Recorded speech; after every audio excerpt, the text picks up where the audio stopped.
Hello everyone, welcome to true IAS and PCS.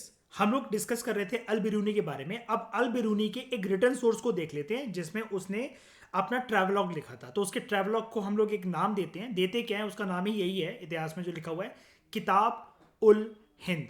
यानी कि जब वो ख्वारिज्म से, उज्बेकिस्तान से महमूद गजनी के द्वारा गजनी लाया गया अफगानिस्तान, और फिर महमूद गजनी और उसकी फोर्सेस ने पंजाब को जब मर्ज कर लिया गजनावाइड एम्पायर के अंदर, तो इसकी जब दोस्ती हुई ब्राह्मण दोस्तों के वगैरह के साथ, तो ये ज्यादातर इसने किसके बारे में लिखा? संस्कृत के बारे में, हिंदू कल्चर के बारे में, हिंदू रिलीजन के बारे में और हिंदुस्तान के बारे में। तो बेसिकली इसकी किताब में जो किताब उल हिंद जो नाम है, तो ये हिंद क्या है? ये हिंद क्या है? और इसने ऑब्जेक्टिव भी बताया था। आप कहोगे ये वहां से चला आया था, ये हिंदू रिलीजन वगैरह के बारे में क्यों बोल रहे हैं? हमें ऑब्जेक्टिव पढ़ा था इसका प्रीवियस लेक्चर के अंदर, ठीक है। इसने बोला था कि मेरी बुक से ना जो हिंदू रिलीजियस क्वेश्चंस जो है ना, उसके बारे में पूरा का पूरा मैं आपको एक चिट्ठा छोड़कर जा रहा हूं, पूरा का पूरा डिटेल, एक पूरा ग्रंथ छोड़ के जा रहा हूं। चिट्ठा तो कहना भी नहीं चाहिए, उन चिट्ठों का ग्रंथ छोड़ के जा रहा हूं। रेपर्टरी ऑफ इंफॉर्मेशन, यानी कि भंडार छोड़कर जा रहा हूं मैं उसका। अब देखते हैं ऐसा भाई क्या ही लिख डाला इसने, ऐसा क्या ही भंडार था, देखते हैं। अल बिरूनी की जो किताब उल हिंद है, सबसे पहले तो ये याद रखना, बहुत इजी क्वेश्चन भी मुझे नहीं लगता कि ऐसा कोई पूछेगा।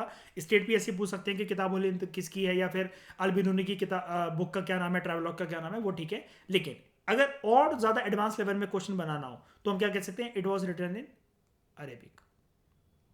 सिंपल है, लूसिड है, कोई जिसने हैवी टेक्निकल टर्म्स का यूज नहीं कर रखा है। एक बंदा जैसे डेली डायरी राइटिंग करके सोता है रात को, तो उसने रोजमर्रा के जीवन में क्या क्या चीजें ऑब्जर्व करी, वैसी बिल्कुल सिंपल लैंग्वेज के अंदर लिखा है। बस जो भाषा का उपयोग कर रहा है वो है अरेबिक। ओके, ये काफी वॉल्यूमिनस टेक्स्ट है, बहुत कुछ ऑब्जर्व करा है इसने, एक एक डिटेल के ऊपर इसने बात करी। अब देखना ध्यान से, अपनी बुक को इसने 80 चैप्टर के अंदर डिवाइड करा। 80 चैप्टर, देख रहे हो? लक्ष्मीकांत में आज के टाइम में 80 चैप्टर, और अपनी बुक बना दी 80 चैप्टर की। On subject such as religion, philosophy, त्योहार वगैरह जो हिंदुस्तान में थे वो, एस्ट्रोनॉमी। अच्छा मुझे एक बात बताओ, काफी लोग पूछते नहीं है, ये एस्ट्रोनॉमी और एस्ट्रोलॉजी में क्या फर्क होता है? सबसे पहले मुझे बताओ, एक सेकंड एक सेकंड एक सेकंड, पहले मुझे ये बताओ एस्ट्रोलॉजी क्या होता है? ज्योतिष विद्या, क्या मैं ऐसा कह सकता हूं? ज्योतिष विद्या। और ये एस्ट्रोनॉमी क्या होता है? स्पेस एंड प्लैनेट्स वगैरह की स्टडी, ऐसा कह सकता हूं, ठीक है। अच्छा, एक बुक है, वैसे आप लोगों ने शायद से सुना हो, काफी फेमस है, अमेजन पे बहुत पॉपुलर है, एल्केमिस्ट, है ना? तो ये तो ये एल्केमी क्या होता है? इसको मैजिक या जादू टोने का नाम दे सकता हूं मैं क्या? हाँ मयूर, क्या बोल रहे हो? हाँ, सोने की खोज, ठीक है, एक्सेप्टेबल। और बताओ एल्केमी का क्या मतलब होता है? क्या होता है? देखो मैं दिखाता हूँ आपको। एल्केमी के बारे में ना कई लोग जानते नहीं है। ये सबसे पहले तो एक फील्ड होती है केमिस्ट्री की, जिसमें ना आप एक पर्टिकुलर मैटर को ऐसे एक पतीले के अंदर या कुछ भी तामझाम करके डालते हो, जिसपे आप एक मेटल को ना कन्वर्ट करने की कोशिश करते हो गोल्ड में, ठीक है। कुछ ना कुछ एक तरीके से ये भी एक जादू टोना टोटका होता है कुछ। कुल मिलाकर पता है क्या, एल्केमी कुछ नहीं है, हैरी पॉटर की चीजें हैं। आपने अंदर एक चिड़िया डाली, वो डाली, आप किसी को चीज को उबाल रहे हो, वो कर रहे हो, और आपका ये है कि इससे ना गोल्ड बन जाएगा। आप लोग अगर थोड़ा सा इंडिया के बारे में कुछ चीजें जानते हो, जो सुनी सुनाई बातें रहती हैं, कई लोगों की एक धारणा ये थी, आप लोगों ने शायद से कभी सुना हो, लोग ये सोचते थे कि जो चुंबक होता है ना, मैग्नेट जो होता है, अगर आप एक ट्रेन की पटरी पर एक पत्थर को रख दो और ट्रेन उसके ऊपर से निकल जाए तो वो चुंबक बन जाएगा। कई लोगों का विश्वास था ये, कुछ साल पहले सुना होगा कभी आपने शायद से। ट्रेन की पटरी पर पत्थर रख दो, ट्रेन उसके ऊपर से निकल जाए तो वो चुंबक बन जाएगा वो पत्थर। सुना होगा पक्का, कहीं ना कहीं सुना है ये वाली बात। अब उस चक्कर में लोगों को समझाया जाता था, अबे आराम करो, ट्रेन पलट जाएगी पूरी की पूरी, तुम चुंबक बनाने के चक्कर में चू बना दो ट्रेन को। एल्केमी भी ऐसी कोई चीज होती है। तो मुझे एक बात बता, जो एल्केमी के अंदर हम जो हमारा जो विश्वास है गोल्ड बन जाएगा, सच में गोल्ड बन जाएगा क्या? ये जैसे वो ड्रैगन को उबाल रहा था अभी और वो कर रहा था, बताओ। इसलिए मैं आपसे पूछ रहा था कि हम इसको मैजिक या टोना टोट का कुछ कह सकते हैं क्या?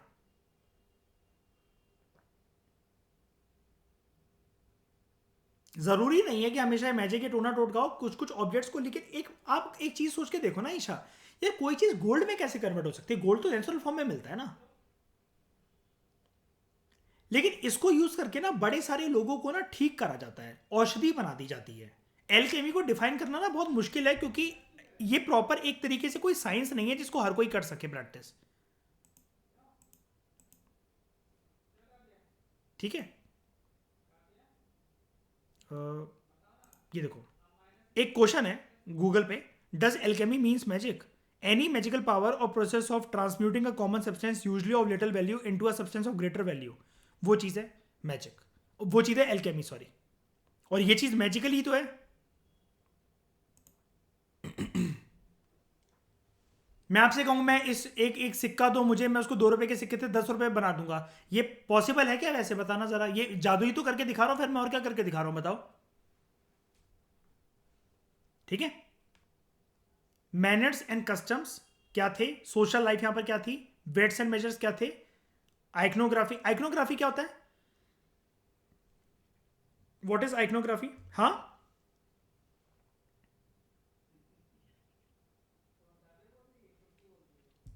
शास्त्र, देख लो।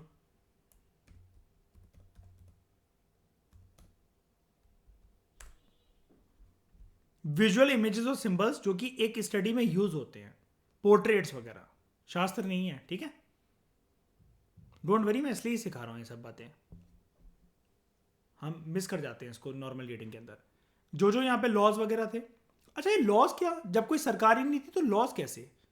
लॉज मतलब उस टाइम पर कोई भी जो सल्तनत वगैरह चल रही थी वो, या फिर जो इसने हिंदू टेक्स्ट वगैरह में जो पढ़े थे। बताओ जरा, हिंदू रीति रिवाजों में सबसे बड़ा हिंदुओं के लिए लॉ कौन सा, कौन सी बुक है वो, कौन सी स्मृति? Very good, Manusmriti. ठीक है। और metrology, what is this metrology? The science of measurement.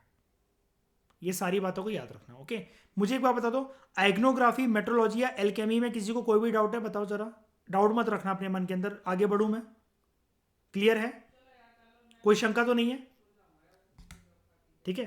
तो जर्नली अल बिरूनी ने अपने हर एक चैप्टर के अंदर, ये बुक की चैप्टर की बात नहीं कर रहा, उसकी बुक की बात कर रहा है जो 80 चैप्टर के अंदर उसने लिखी थी। हर एक चैप्टर के अंदर अल बिरूनी ने एक अलग ही स्टाइल अडॉप्ट करा है, एक अलग ही फ्लेवर से चैप्टर लिखा है। सबसे पहले वो ना अपनी बुक के अंदर ना एक क्वेश्चन से शुरुआत करता था। अब मुझे बताओ, ये किसकी अप्रोच थी? आज तक आपने यूपीएससी में मेरे साथ क्या सीखा? ये किसकी अप्रोच थी कि क्वेश्चन के साथ स्टार्ट करना, पहले कोई भी चीज पूछना? जल्दी बताओ। नहीं। Very good Isha, very good. Socrates and Plato की आदत थी, याद है? प्लेटो का डायलेक्टिक अप्रोच, डायलॉग की फॉर्म में। हाँ वो है, लेकिन वो बीच बीच में आता है। जैसे याद है वो एक सेज थे, हमने पढ़ा था, वो विश्वामित्र, वो नदियों से बातें करते हैं, घोड़ों से बातें करते हैं, है ना? वो भी क्वेश्चन पूछते हैं कि मेरे लिए रास्ता बना दो प्लीज, मुझे जाना है यहां से, है ना? तो following this up with a description based on सांस्कृतिक tradition and concluding with a comparison with other culture. तो इन्होंने क्या करा, अपनी बुक के अंदर एक क्वेश्चन पूछा, सांस्कृतिक ट्रेडिशन के ऊपर वो चीजें बेस्ड थी जो कि उन्होंने डिस्क्राइब करा अपना क्वेश्चन, और कंक्लूड करा कि जो हिंदुस्तान में इसका सवाल है ना, यही सवाल अगर दूसरे कल्चर में, दूसरी कंट्री में जाके पूछा जाए तो उसका थोड़ा सा लहजा बदल जाएगा आंसर का। क्यों? क्योंकि हर एक कल्चर अलग होता है। मैं यहां पर अगर किसी को ईशा वेजिटेरियनिज्म और नॉन वेजिटेरियनिज्म के ऊपर ज्ञान दूं तो हो सकता है कुछ लोग मेरी बात को सुने, लेकिन क्या अरेबिक कंट्रीज के अंदर मेरी बात सुनी जाएगी? ये वाली नहीं ना। बात ये होती है। तो some present day scholars have argued that this almost geometric structure remarkable for its procedure and predictability. इसकी मैथमेटिकल ओरिएंटेशन भी थी, मतलब वो कहने का मतलब ये है कि अपनी किताब के अंदर, अपनी बुक के अंदर, ठीक है, इसने जो भी चीजें बोली ना, ये थोड़ा सा ना कैलकुलेटेड वे में बात करता था, एक मैथमेटिकल ओरिएंटेशन थी इसकी बात करने में। अब पता है किसको मैथमेटिकल ओरिएंटेशन किसको कहते हैं? कोई भी जो पर्सन जो फैक्ट्स के बेसिस पर बात करे। जैसे मैंने आपको एक चीज बताई ना, मतलब इसी लाइन को मैं एक चीज के साथ रिलेट करता हूं, ठीक है, ताकि इसकी अंग्रेजी क्लियर हो जाए। यहां पर ये चीज ना क्लियर नहीं दे रखी है, मैं आपको समझा देता हूं। मैं आपसे हमेशा कहता हूं कि जीएस पेपर 1 से लेकर जीएस पेपर 4 तक हर एक सब्जेक्ट में, हर एक पेपर में 2-2 3-3 सब्जेक्ट स्प्रेडेड है, ठीक है। जैसे जीएस 3 में सबसे ज्यादा सब्जेक्ट स्प्रेडेड है। मैं आपको हमेशा एक चीज सिखाता हूं ना कि जीएस पेपर 3 में जब भी आप लोग इकोनॉमी के आंसर को टैकल करना, तो हमेशा इकोनॉमिक सर्वे और बजट या फिर रेलेवेंट फैक्ट्स और रिपोर्ट्स के ऊपर ही बात करना। कहता हूं ना मैं हमेशा कि एक इंट्रो हमेशा बनाओ तो अकॉर्डिंग टू दिस रिपोर्ट इसमें इंडिया कितनी रैंकिंग आई है और क्यों आई है, वो इस वजह से आई है। मैं कहता हूं ना, हवा में बातें नहीं करनी होती हमें। इसको कहते हैं मैथमेटिकल ओरिएंटेशन। अगर पॉलिटी में कोई भी बात आप आर्टिकल्स या सुप्रीम कोर्ट की जजमेंट के ऊपर अगर अपना आंसर बेस कर दो ना, तो आपके आंसर को मैं कहूंगा कि आपके आंसर के अंदर एक मैथमेटिकल ओरिएंटेशन है। पहले मुझे ये बताओ, इस अंग्रेजी लाइन का मतलब समझ में आया कि कुछ स्कॉलर्स अल्बेरिनो की अगर कह रहे हैं कि इसकी वर्क में अंदर मैथमेटिकल ओरिएंटेशन थी, तो यानी कि हम इसको क्या कह सकते हैं? क्या हम इसके वर्क पे रिलाई कर सकते हैं ठकुराइन? क्या ये हवा में बातें करता था या फिर लॉजिकल बातें और कैलकुलेटेड बातें करता था? बताओ क्या कहेंगे हम इसको, इस लाइन को सुनकर?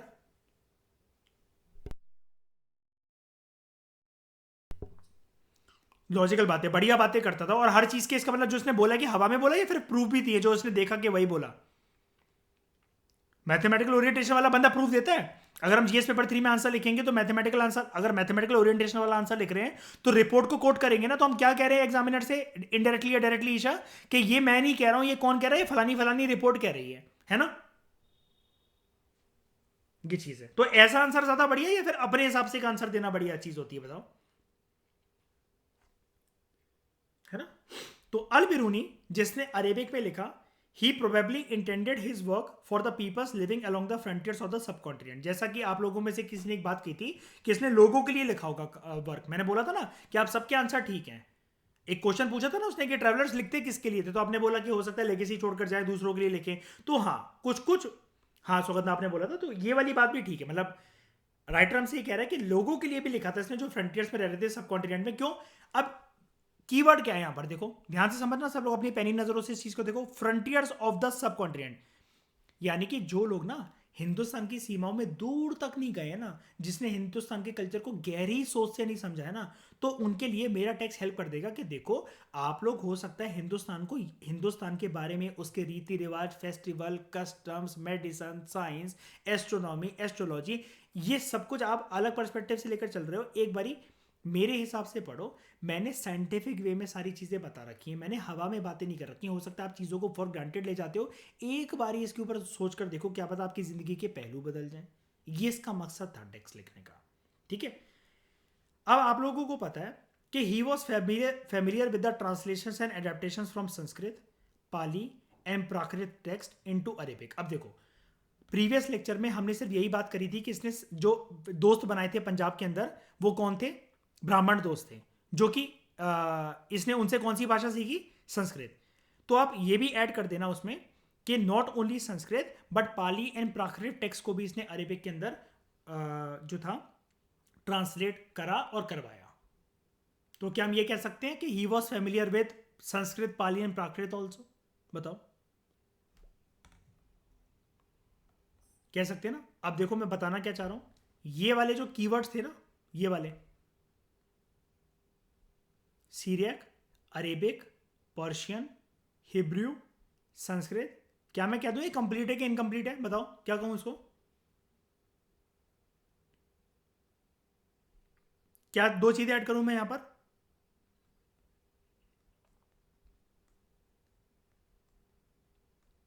और पाली और प्राकृत को सीखने में ज्यादा मेहनत करनी पड़ेगी कि क्या अगर एक बार संस्कृत सीख गया तो? बताओ, ये भी बात बता दो। इजी यार, है ना? ये चीज है। अब जैसे अशप्रीत है क्या यहाँ पर अभी? हाँ अशप्रीत, मुझे बात बताओ। अब मैं जैसे दिल्ली में रहता हूँ, तो यहाँ पर बहुत सारे लोग पंजाबी हैं, है ना, पंजाबी कल्चर के हैं, सरदार हैं, नॉर्मल पंजाबी भी हैं, वो पंजाबी बोलते हैं। तो बचपन से उन लोगों के साथ पढ़ा हूँ, बड़ा हुआ हूँ। तो ज़रूरी नहीं कि पंजाबी मुझे बोला है, लेकिन इतना तो एक्सपेक्टेड है ना मुझसे कि मैं समझ लेता हूँ पंजाबी बहुत अच्छी तरीके से, है ना, गाने वगैरह समझ लूँगा। ये क्यों? क्योंकि उस माहौल में रहा हूँ। तो संस्कृत लोगों के साथ माहौल में रहा, तो उसके साथ ही लगे हाथ पाली प्राकृत भी सीखे। अब जैसे मेरी तालीम क्या है, मैंने स्कूल में अंग्रेजी सीखी और हिंदी मेरे घर पे बोली जाती है, मुझे आती है, लेकिन पंजाबी कल्चर में दिल्ली के साथ रहते रहते पंजाबी ऑटोमेटिकली आ गई। तो वो सीखना ज़्यादा मुश्किल नहीं रही। हाँ, और अच्छे से सीख जाता अशप्रीत, कमी सिर्फ एक बात की रह गई।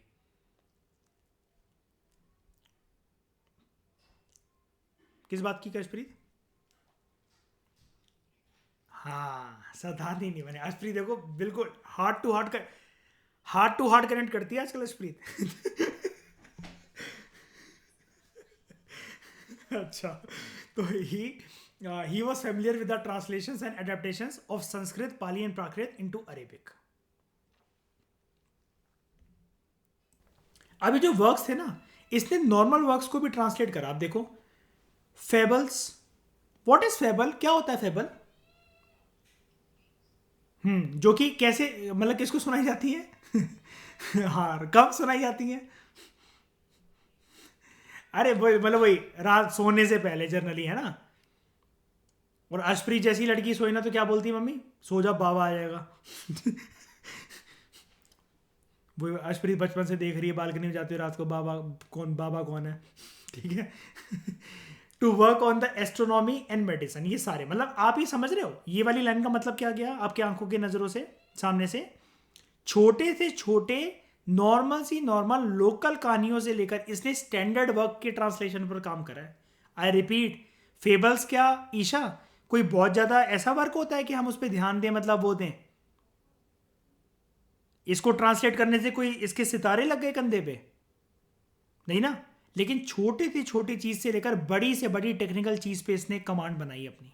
तो क्या हम ये कह सकते हैं होलिस्टिक इसने वर्क करा, इसके वर्क के अंदर कुछ भी चीज मिसिंग नहीं थी, जितना ही जान सका इसने सब कुछ लिख डाला, कह सकते हैं, है ना। तो अशप्रीत ये मेहनती था कि नहीं था? और तुम हराम करो से यूपीएससी नोट्स कंपाइल नहीं होते। However, he was also critical about the ways in which these texts were written and clearly wanted to improve upon them. अब ध्यान से सुनना, ये किसको क्रिटिसाइज कर रहा है? अपने वर्क को ही क्रिटिसाइज कर रहा है, या फिर जो ओरिजिनल ये संस्कृत, पाली और प्राकृत में वर्क थे हिंदुस्तान में, क्या उसको क्रिटिसाइज कर रहा है? ओरिजिनल को। वो क्या कह रहा है कि कहानी इस प्रकार से हो सकती थी, इसको इस प्रकार से बताया जा सकता था। अच्छा, मुझे एक बात बताओ, एक मिनट के लिए रुकना जरा इस बात पे। संस्कृत के अंदर जब भी कोई चीज़ लिखी जाती है, उसकी इंटरप्रिटेशन ईजी होती है कि मुश्किल होती है? मुश्किल। मीनिंग समझना आसान है संस्कृत में या फिर हिंदी में? हिंदी में। जैसे वही वाली बात है ना, आप लोगों के लिए ज़्यादा इजी क्या है? अपना दुख व्यक्त करना, गम व्यक्त करना और प्यार व्यक्त करना हिंदी में कि इंग्लिश में? अश्प्रीत इंग्लिश में रोते हो बॉयफ्रेंड के सामने? I am missing you, please come to me and give me a kiss. English में रोते हो उसके साथ? मयूर कह रहा फीलिंग भी नहीं आएगी। However, he was also critical about the ways कि मतलब जिस वे में मतलब वो इजीली समझाया जा सकता था ना, तो वही कह रहा था कि जिसने ओरिजिनल वर्क लिखे उसने टेक्निकल कर दिया चीज को, इसको और अच्छे से समझाया जा सकता था। जैसे मुझे आप एक बात बताओ, आज के समय में अब इतनी क्लासेस तो हमारी हो गई हैं कि ईशा अगर आपको 6 से 8 तक के बच्चों को ट्यूशन देनी हो, तो आप उनको अब एनसीईआरटी का एक नया लहजा पढ़ा सकते हो ना, और इजी वे में बनाकर। अगर वो आपसे कहेंगे दीदी हमारे लिए नोट्स बना दोगे क्या, एनसीईआरटी में समझ नहीं आती, तो आप वो और इजी वे में बना सकते हो ना, एक्स्ट्रा इन्फॉर्मेशन के साथ, इजी लैंग्वेज में और करके उसको। तो आप इसका मतलब अगर बच्चों के लिए, वो ट्यूशन वाले बच्चों के लिए अगर नोट्स बना रहे हो, तो आप इसका मतलब किसके लिए क्रिटिकल हो? एनसीईआरटी के टेक्स्ट के लिए क्रिटिकल हो, क्योंकि आपका नजरिया क्या है, इसको और कैसे समझाया जा सकता है बच्चों को, टफ वे में कि इजी वे में? इजी वे में, यही कह रहा है ये। ओके, तो कंफ्यूज मत होना। अब हिंदूज के बारे में एक चीज जानते हैं, वेरी इंपॉर्टेंट इंफॉर्मेशन और बहुत यूजफुल इंफॉर्मेशन है, ठीक है। ध्यान से सुनना, जो टर्म हिंदू है ना, ये एक ओल्ड पर्शियन शब्द है, और ये वाला शब्द ना 5th to 6th century BC में यूज करा जाता था।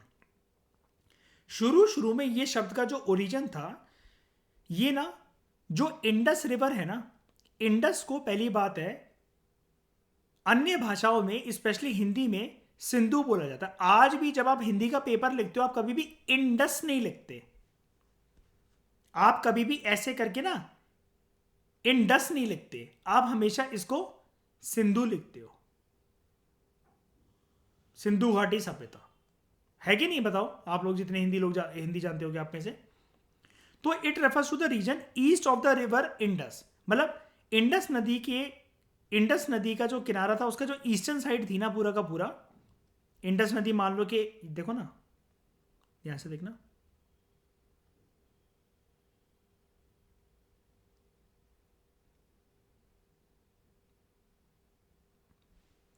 ये वाला जो हिस्सा है ना, इसको हम बना देते हैं, ये वाला जो हिस्सा है ना, इंडस और इसकी ट्रिब्यूटरी यहां बहती है जो मैंने येलो पोर्शन से बनाया है ना, इसके ईस्टर्न साइड का जो हिस्सा है, ये वाला ईस्टर्न कॉर्नर, इसके आगे कोई भी, मतलब इस येलो पोर्शन के आगे कुछ भी निकल जाओ, कि जो इंडस नदी को क्रॉस करके इसके आगे जो रहता है, उन्होंने बाउंड्री का नाम नहीं दिया कि, क्योंकि बाउंड्री तो थी नहीं वहां पर उस टाइम पे, इस नदी के किनारे, इन 7 नदी के किनारे, इन 7 नदी के सिंगम के बाद जो भी कोई रहता है, उसके बाद राइट हैंड साइड पे, ईस्टर्न साइड पे, तो उधर के लोगों को बोला जाता था, उसके उस रीजन को बोला जाता था, ठीक है। तो अरब जो थे ना, दे कंटिन्यूड द पर्शियन यूजेज, और इस रीजन को वो लोग कहने लगे जैसे जैसे टाइम बीता, पहले वो बोलते थे जो सिंधु नदी के आगे ईस्टर्न साइड पे रह रहा है वो क्या होगा, जल्दी बोलो, वो क्या होगा, हिंदू। लोग जो होंगे वो हिंदू होंगे, ठीक है। अब ये हिंदू क्या किसी धर्म के साथ एसोसिएटेड है? नहीं, सिंधु नदी, नहीं नहीं नहीं, भाषा भी नहीं, रीजन मयूर, रीजन सिंधु के आगे ईस्टर्न साइड पे जो रह रहा है, इसलिए मैंने मैप बनाकर समझा रहा हूं मैं ये वाली बात। इंडस नदी के जो आगे साइड रह रहा है वो, बस इस इंडस नदी को क्रॉस करो, उसके बाद जितने भी लोग होंगे उनके लिए क्या है, वो हिंदू, ठीक है। तो शुरू शुरू में हम क्या कह सकते हैं, the term Hindu is associated with region, religion, या क्या चीज बताओ, लैंग्वेज वगैरह क्या है, रीजन। अब अरब्स ने ना ये चीज कंटिन्यू रखी, पर्शियन यूसेज, और फिर वो धीरे धीरे जब समय आगे बीता ना, तो उनकी जबान पर एक वर्ड चढ़ गया, अल हिंद। अल हिंद, अल हिंद, अब वो किसको बोलने लगे, यही इंडस नदी के आगे वाले हिस्से को, जिसको हम हिंदू बोल रहे थे लोगों को, है ना, और अब उनको क्या बोला जाने लगा उस रीजन को, अल हिंद। और अब लोगों को बोले जाने लगा जो अल हिंद में रह रहे हैं वो हिंदी हैं। मेरी बात समझ में आ रही है? हिंदू नाम बदल गया थोड़े टाइम के लिए, और इस रीजन को बोला जाने लगा अल हिंद, और अल हिंद में जो लोग रह रहे हैं उनको क्या बोला जाने लगा, हिंदी। तो क्या हिंदी शुरू शुरू में भाषा थी क्या, बताओ? नहीं, हिंदी का ओरिजिन क्या है, हिंदी किसके लिए बोला जा रहा है बताओ? नहीं, हिंदी नहीं नहीं, हाँ लोगों को बोला जा रहा है हिंदी, ठीक है। लेटर, बाद में, हाँ बाद में टर्क्स आए, they refer to the people east of the Indus as Hindu. Hindi से क्या बन गया, हिंदू। तो मुझे एक बार इसकी क्रोनोलॉजी बताओ, सबसे पहले क्या, सबसे पहले क्या, इंडस नदी की ईस्टर्न साइड पे सारी सारी टर्म हिंदू, ये टर्म डिराइव हुआ है, ठीक है। हम इसको ऐसा मान लेते कि ईस्ट ऑफ इंडस रिवर, सबसे पहले रिवर का नाम लेते हैं हम लोग, यहां पर क्या लिखते हैं, सिंधु, ठीक है। उसके बाद ये नाम क्या चेंज हुआ, सिंधु घाटी के जो लोग यहां पर रह रहे हैं उसके बाद जो रह रहे हैं उसके बाद हिंदी या अल हिंद, और हिंदी से होते होते क्या वर्ड आ गया, लेकिन यहां पर कहीं पर भी रिलीजियस एलिमेंट है क्या, नहीं। तो हिंदू जिस जमीन पर रह रहे हैं उसको क्या बोलेंगे, हिंदुस्तान, हिंदुस्तान। और हिंदुस्तानी जो भाषा बोलते थे, इन्होंने क्या बोला, वो क्या बोल रहे हैं, हिंडा।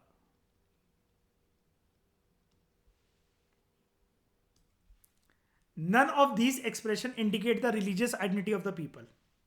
तो आज के समय में जो हम हिंदू हिंदू हिंदू करते रहते, तो एक्चुअली एक बार बताओ, क्या कोई सेंस है हिंदू की अगर ओरिजिन देखा जाए तो? बहुत बाद में ऐसा था कि जब इन टर्म्स की रिलीजियस कोनोटेशन आ गई। और बताओ इन टर्म्स को रिलीजियस कोनोटेशन कब मिल गई? कौन सी ईज थी वो? जल्दी बताओ, जल्दी बोलो। मतलब ये हिंदू टर्म को धर्म के साथ कब जोड़ा जाने लगा? कौन सी ईज थी इंडिया के अंदर वो? जल्दी बोलो। वैदिक एंड लेटर वैदिक एज।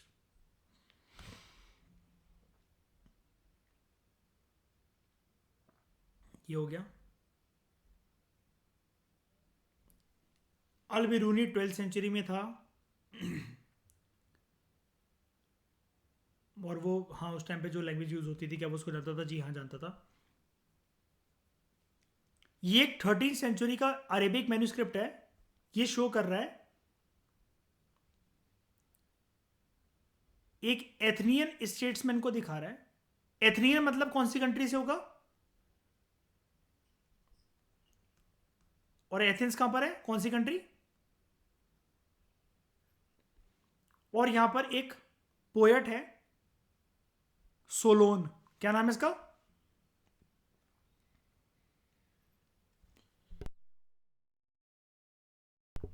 सोलन बोल लो या सोलोन बोल लो, ठीक है। ये 6th सेंचुरी बीसी में था। वो अपने स्टूडेंट्स को एड्रेस कर रहा है। ये क्वेश्चन मुझे नहीं लगता, मतलब आज तक ऐसा कोई पूछा नहीं किया, लेकिन बस ये हिडन चीज है ना कि सोलोन पोएट, और सोलोन एक पोएट और स्टेटसमैन था 6th सेंचुरी बीसी से। ये कौन सी कंट्री में था उस टाइम पर? तो आप क्या बोलोगे? एथेंस ग्रीस में था। हमें कुछ भी चीज छोड़नी नहीं है बस, ठीक है। वो पूछे चाहे ना पूछे, वो उनकी रिस्पॉन्सिबिलिटी है, लेकिन हम अपनी रिस्पॉन्सिबिलिटी पूरी निभा रहे हैं।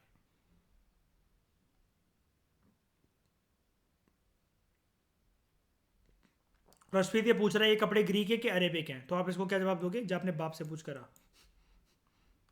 जिसने पहनाए हैं ये?